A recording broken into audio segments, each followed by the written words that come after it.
नमस्कार स्वीकार कीजिए। गुजरात, हिमाचल प्रदेश और दिल्ली एमसीडी चुनाव के नतीजे दिल्ली एमसीडी चुनाव के नतीजे तो 7 तारीख को यानी कल आएंगे और 8 तारीख को गुजरात और हिमाचल प्रदेश के नतीजे आएंगे। लेकिन उससे पहले सबसे ज़्यादा चर्चा जो है एग्जिट पोल को लेकर है। एग्जिट पोल का जो चर्चा है वो कई मायनों में ख़ास है। पहली बात तो ये है कि इस बार को जो एग्जिट पोल है इसमें आम आदमी पार्टी को भी खुश रहने का मौका मिलेगा। एग्जिट पोल के मुताबिक कांग्रेस में हालांकि उनके उनके लिए भी खुशी के लिए खुशी का मौका है, क्योंकि वो हिमाचल प्रदेश में उनके बारे में कहा जा रहा है कि उनकी सरकार बन सकती है। और सबसे ज़्यादा खुशी गुजरात में बीजेपी को हो सकती है। एग्जिट पोल की अगर माने तो एग्जिट पोल की माने तो गुजरात में बीजेपी अब तक की सबसे बड़ी जीत हासिल करने वाली है। ये एग्जिट पोल में बताया गया है कि गुजरात में जो 183 विधानसभा सीट है उसमें से 150 से ज़्यादा सीटों पर बीजेपी की जीत होने जा रही है। लेकिन दूसरी जो सबसे बड़ी अगर बोले गुजरात चुनाव को लेकर तो उसमें आम आदमी पार्टी को लेकर है।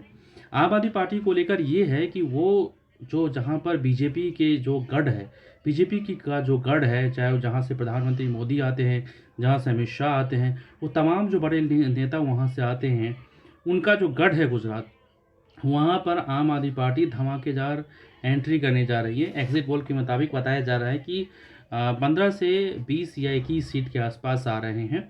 हालांकि आम आदमी पार्टी के जो कई बड़े नेता हैं वो फिलहाल 8 तारीख का इंतज़ार करने के लिए बोल रहे हैं।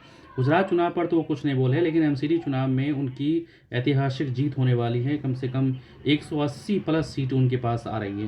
हालांकि आम आदमी पार्टी के जो कुछ बड़े नेता हैं उनका ये दावा है कि हो सकता है कि ये जो जीत जो है 230 के आसपास जाएगा। हालांकि वो चुनाव से पहले की अगर बात करें तो अरविंद केजरीवाल ने भी दावा किया था कि 250 वार्डों की जो चुनाव है दिल्ली एमसीडी में उसमें 230 सीटों पर वो चुनाव जीतने वाले हैं। लेकिन एग्जिट पोल में जो दिखाया गया है वो 190 के आसपास, 185, किसी ने 180, 150 के आसपास उन्होंने सीट दी है उनको। तो कहीं ना कहीं इस बार का जो एग्जिट पोल है उसमें बीजेपी के लिए भी खुशी की बात है, कांग्रेस के लिए भी खुशी की बात है और आम आदमी पार्टी के लिए खुशी की बात है एग्जिट पोल के मुताबिक। लेकिन क्या लगता है कि जो एग्जिट पोल में दिखाया गया है क्या सेम उसी तरीके के नतीजे सामने आएंगे, या फिर हो सकता है कि कई मौक़ों पर देखा गया है कि एग्जिट पोल गलत साबित हुए हैं। तो क्या कल के एग्जिट पोल जो दिल्ली एमसीडी चुनाव को लेकर हो रहे हैं उसमें कुछ उलटफेर होगा या नहीं? तो सबसे ज़्यादा चर्चा इस बात को लेकर है कि गुजरात में आम आदमी पार्टी का क्या भविष्य होगा। क्या वो सच में एक धमाकेदार एंट्री करने वाले हैं, या फिर वो जो दावा जो कर रहे थे चुनाव से ठीक पहले कि वो गुजरात में सरकार बनाएंगे, क्या वहाँ पर वो कुछ कर पा रहे हैं, या फिर वो उससे धमाकेदार एंट्री पे ही खुश हो जाएंगे। लेकिन सबसे अच्छी बात ये है कि अगर गुजरात में आम आदमी पार्टी अगर 20 सीट भी अगर जीत ली जाती है तो ये कहीं ना कहीं पार्टी के लिए और पार्टी कार्यकर्ताओं के लिए बहुत मनोबल बढ़ाने के लिए इतनी काफ़ी है। क्योंकि वो राज्य जहाँ पर बीजेपी कहा जाता है कि गुजरात बीजेपी का गढ़ है, जहाँ से प्रधानमंत्री मोदी खुद आते हैं, जहाँ से गृह मंत्री अमित शाह खुद वहाँ से आते हैं, तो उन राज्य वो राज्य जहाँ पर बीजेपी का गढ़ है वहाँ पर अगर आम आदमी पार्टी अगर बड़े दमखम के साथ वहाँ पर अगर 20-25 सीट अगर निकाल लेती है तो पार्टी के लिए इससे बड़ी बात और भी क्या हो सकती है। आपको मैं याद दिलाना चाहूँगा, पंजाब में भी विधानसभा चुनाव हुए थे तो पहली बार 20 सीटें आई थी। दूसरी बार क्या हुआ ये बताने की ज़रूरत नहीं। आज 6-7 महीने से उनकी सरकार चल रही है। भगवंत मान वहाँ के मुख्यमंत्री है और कई ऐतिहासिक फैसले लिए हैं, खासकर स्वास्थ्य और शिक्षा को लेकर वो गंभीर है। और वैसे ऐसे कई सारे डिसीजन लिए हैं जो उनके ऐतिहासिक है। जॉब को लेकर उन्होंने कई सारे डिसीजन लिए हैं।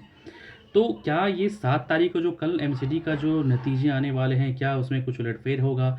आम आदमी पार्टी 230 सीटों पर जीत हासिल करेगी, 200 सीटों पर जीत हासिल करेगी? यानी इतना तो तय है कि एग्जिट पोल के मुताबिक दिल्ली में आम आदमी पार्टी यानी कि दिल्ली एमसीडी में आम आदमी पार्टी की सरकार बनने जा रही है। उसके बाद गुजरात और हिमाचल प्रदेश का जो नतीजे आएंगे वो 8 तारीख को आएंगे।